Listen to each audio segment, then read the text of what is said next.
दोस्तों, आज हम दो कहानियां आपको बताएंगे। ये दोनों कहानियां आपको बुरे समय में हिम्मत देंगी। तो पहली कहानी, ये बात उस समय की है जब महात्मा बुद्ध अपने शिष्यों के साथ जाकर दूसरे गांव में प्रवचन दिया करते थे। एक बार की बात है, गर्मी का समय था, बहुत तेज कड़ाके की धूप निकली हुई थी।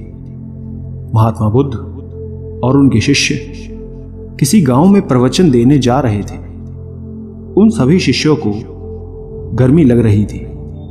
गर्मी से हाल बेहाल हो रखा था और वो सभी चलते चलते बहुत ही थक गए थे। महात्मा बुद्ध के प्रिय शिष्य अब आनंद के मन में भी सवाल उठ रहा था। अंत में उन्होंने महात्मा बुद्ध से कहा, गांव कब आएगा और यहां से कितनी दूर है, हम थक गए हैं। तो वहीं खेत में एक बूढ़ा व्यक्ति काम कर रहा था। आनंद ने उस व्यक्ति को देखकर बुद्ध से कहा कि चलिए हम उनसे दूरी पूछ लेते हैं। बुद्ध ने हामी भरी और साथ चले गए। आनंद ने बूढ़े आदमी के पास जाकर पूछा कि यहां से आने वाला गांव अभी कितनी दूर है। बूढ़े व्यक्ति ने कहा कि यहां से वो गांव अब कुछ ही दूरी पर है, आप जल्दी पहुंच जाएंगे। ये कहकर वो व्यक्ति बुद्ध की तरफ देखकर मुस्कुराने लगता है। बुद्ध भी उस बूढ़े व्यक्ति को देखकर मुस्कुरा देते हैं। आनंद को यह समझ नहीं आया कि वो लोग क्यों मुस्कुरा रहे हैं, इसका कारण क्या है। मैंने भी ऐसी कोई बात नहीं की कि जो ये लोग मुस्कुराएं। आनंद के मन में ये सवाल अभी था ही कि वो लोग आगे निकल गए। आगे जाने के बाद जब फिर से गांव नहीं आया, तब आनंद के मन में फिर से ये सवाल आने लगा कि उस बुजुर्ग द्वारा बताए गए रास्ते के अनुसार अभी गांव आया नहीं। फिर रास्ते में आनंद को एक और महात्मा मिल गए। आनंद ने उन महात्मा से फिर वही सवाल पूछा कि आगे आने वाला गांव और कितना दूर है। महात्मा ने कहा कि ज्यादा दूर नहीं है, बस 2-4 किलोमीटर। ये सुनकर आनंद ने मन ही मन सोचा कि अब तो पहुंच ही जाएंगे, पास में ही है। और फिर तभी दोबारा से महात्मा बुद्ध रास्ते में मिले। महात्मा को देख थोड़ा सा मुस्कुरा देते हैं और महात्मा भी गौतम बुद्ध को देखकर थोड़ा मुस्कुराने लगे। और फिर से एक बार आनंद के दिमाग में वही सवाल उठने लगता है कि आखिर दोनों के आपस में मुस्कुराने का कारण क्या है। परंतु वो लोग आगे बढ़ने लगे। काफी आगे बढ़ने के बाद गांव नहीं आता है। अब आनंद ने एक बूढ़ी माता से फिर पूछा कि गांव कितनी दूर है। बूढ़ी माता ने कहा कि बस कुछ कदम दूरी शेष है, आप गांव पहुंच ही गए। और एक बार फिर से वो बूढ़ी औरत और बुद्ध एक दूसरे को देखकर मुस्कुराने लगे। आनंद ने फिर ये सब देखा, लेकिन वो उस समय कुछ ना कहकर आगे बढ़ गया। अब भी गांव आने में समय था। आनंद की सब्र का बांध अब टूटने लगा था। वो समझ नहीं पा रहा था कि हम गांव पहुंच क्यों नहीं पा रहे। वो रास्ते में रुक गया और कंधे पर रखे सामान को क्रोध में आकर फेंक देता है और अंत में महात्मा बुद्ध से कहता है कि वैसे तो आपने कहा है कि बेकार के प्रश्न नहीं करने चाहिए, लेकिन फिर भी मेरे मन में काफी देर से एक सवाल परेशान कर रहा है और मुझे खाए जा रहा है। कृपया कर आप मुझे उसका उत्तर दे दें। बुद्ध ने कहा कि पूछो, क्या पूछना है। आनंद कहते हैं कि हम जिससे भी रास्ता पूछ रहे वो हमें बस थोड़ी दूर कहकर आगे बढ़ाए जा रहा है और आप कभी उन्हें देखकर मुस्कुराते हैं तो कभी उन्हें देखकर हंसते हैं और वो भी आपको देखकर हंसते हैं। इस चीज को कृपया मुझे समझाइए और ये भी बताइए कि कहीं हम गलत रास्ते पर तो नहीं चल रहे। तभी गांव ना आ रहा हो और इतना समय लग रहा है।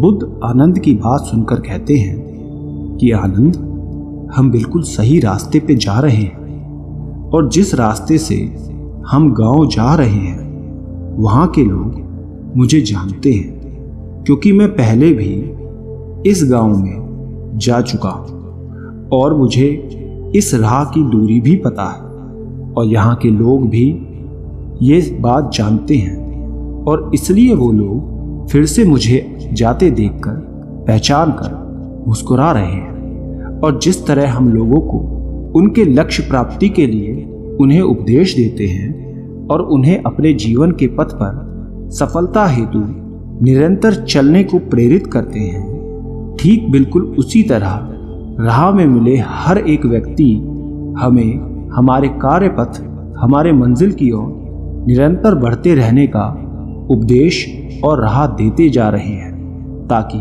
हम अपनी मंजिल तक सही समय पर पहुंच सकें।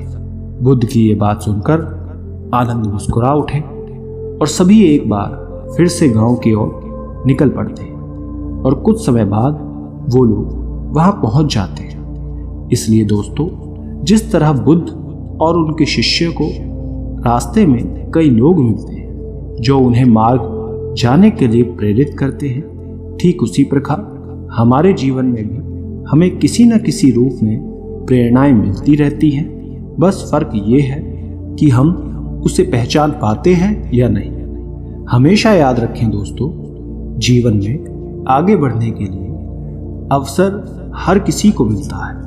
ये हमारे ऊपर है कि हमें उस अवसर को पहचान कर आगे बढ़ना है और हाथ आए मौके को हाथ से जाने नहीं देना है और साथ ही हमेशा अपनी मंजिल के प्रति धैर्य बनाकर रखें। बेशक उसे मिलने में समय लगे, कठिनाई का सामना करना पड़े, लेकिन एक ना एक दिन वो मंजिल जरूर मिलेगी और जब हम उसे प्राप्त कर लेंगे तो सभी मार्ग से मिली कठिनाई को भूल जाएंगे और उस जीत की खुशी को महसूस करेंगे। इसलिए धैर्य और शांति बनाए रखें। ये सफलता की सबसे महत्वपूर्ण और बड़ी कुंजी है। दोस्तों, दूसरी कहानी है, बहुत समय पहले की बात है। महात्मा गौतम बुद्ध जब भी भिक्षाटन के लिए जाते थे तब आम लोग उन्हें भिक्षा में अनाज तो देते थे या फिर जिसका वो जो सामर्थ्य होता था वो अपने हिसाब से उन्हें भिक्षा देते थे। और साथ ही यदि किसी के मन में कोई सवाल होता था तो वो बुद्ध को रोक के उनसे पूछ लेते थे। एक बार ऐसे ही महात्मा बुद्ध भिक्षा लेने के लिए एक गांव में गए।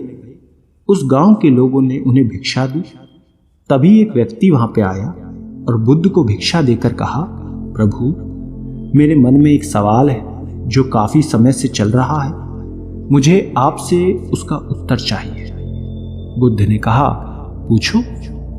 उस व्यक्ति ने कहा, हम सभी के जीवन में सुख दुख उतार चढ़ाव लगा ही रहता है। हम सभी अपने जीवन की उलझनों में इतना उलझे रहते हैं कि उसे करीब से समझ ही नहीं पाते, न जीवन जी पाते हैं, बस दौड़ते भागते रहते हैं अपने घर की जिम्मेदारियों के प्रति, अपने सपनों के प्रति। परंतु जब हम उसमें असफल हो जाते हैं तो खुद को कोसने लगते हैं। हमें ये जीवन व्यर्थ लगने लगता है। हम लोगों की बातों में आ जाते हैं।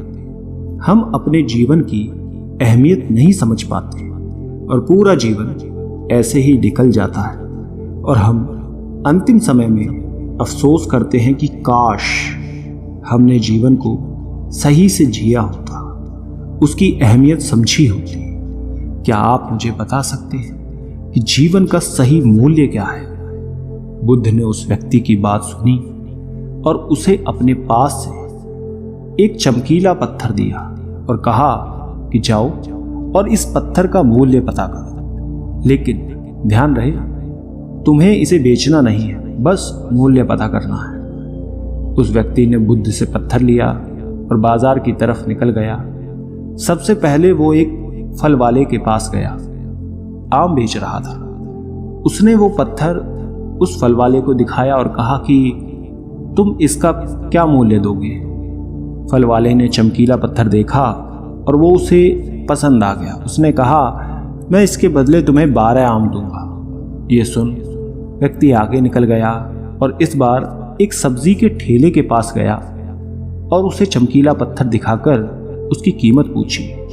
सब्जी वाले ने उसे देखा, कहा, यह तो बेहद शानदार पत्थर है, मैं इसके बदले तुम्हें 1 बोरी आलू दूंगा, तो मुझे ये पत्थर दे दो।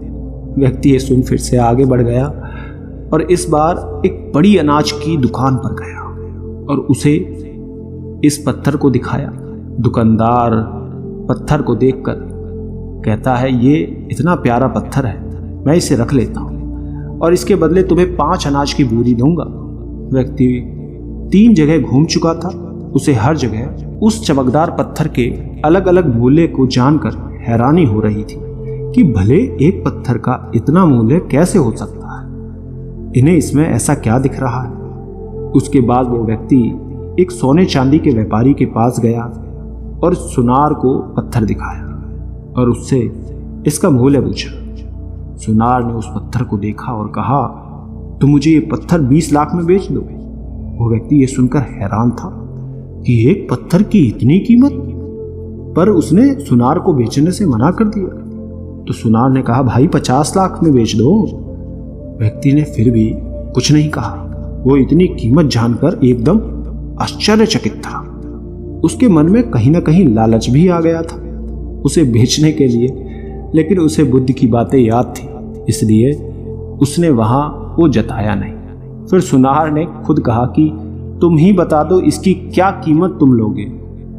उसने कहा कि मुझे माफ कर दें, मेरे गुरु ने इसे बेचने से मना किया है। और ये कहकर वो आगे चला जाता है। आखिर में वो व्यक्ति एक जौहरी के पास पहुंचता है। जौहरी उस पत्थर को देख उसे रूबी के रूप में पहचान लेता है। उसने उस पत्थर के सामने एक लाल कपड़ा बिछाया और उस बेशकीमती रूबी की एक परिक्रमा लगाई और माथा टेका।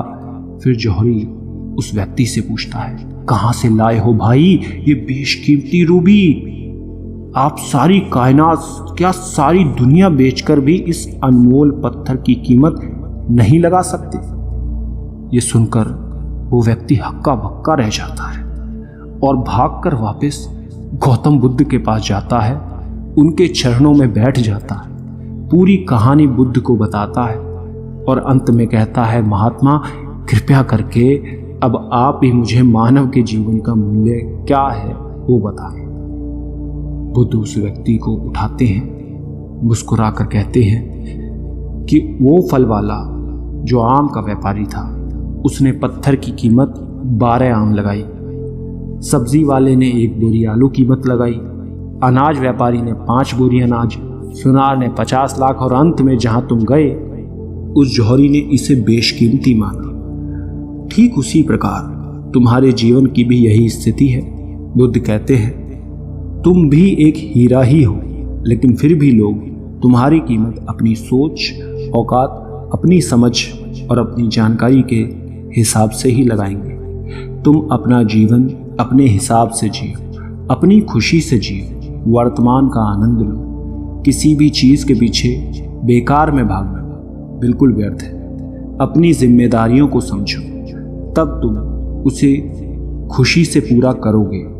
अपने सपने, अपने लक्ष्य के प्रति आगे बढ़ो, कदम बढ़ाओ, कोशिश करो, सफलता जरूर मिलेगी और आप अपने जीवन से स्वयं संतुष्ट भी हो जाओगे। बुद्ध की बातों से व्यक्ति का एकदम मन शांत हो गया था। उसमें अलग ही एक ऊर्जा आ गई थी। वो बुद्ध के चरणों को स्पर्श करके चुपचाप वहां से चला गया, उन्हें धन्यवाद कहकर। वो बुद्ध की बातों से बहुत प्रभावित हो गया था। उसे आज अपने जीवन का मूल्य समझ में आ गया। अब वो अपना मानवीय जीवन श्रेष्ठ कार्य में लगाना चाहता था। दोस्तों, हमें भी अपने जीवन और प्रतिभा का मूल्यांकन खुद करना चाहिए और पूरे आत्मविश्वास के साथ कोई काम करना चाहिए। अपने जीवन में हर वक्त शिकायत करने की जगह जो है उसी में अपनी खुशी देखनी चाहिए। फिर देखना जीवन आपको बोझ नहीं प्यारा लगेगा और तभी आप अपने जीवन से खुश और संतुष्ट हो पाएंगे पूरी तरह और जीवन का आनंद ले पाएंगे। अब ये आपको तय करना है कि आप खुद को कैसा बनाना चाहते हैं, 12 आम लायक कामयाब या बेशकीमती हीरा। ये निर्णय केवल आपका है, आप खुद लें। दोस्तों, क्या समझा आपने दोनों कहानियों से? कमेंट में नीचे लिखकर जरूर बताना। धन्यवाद।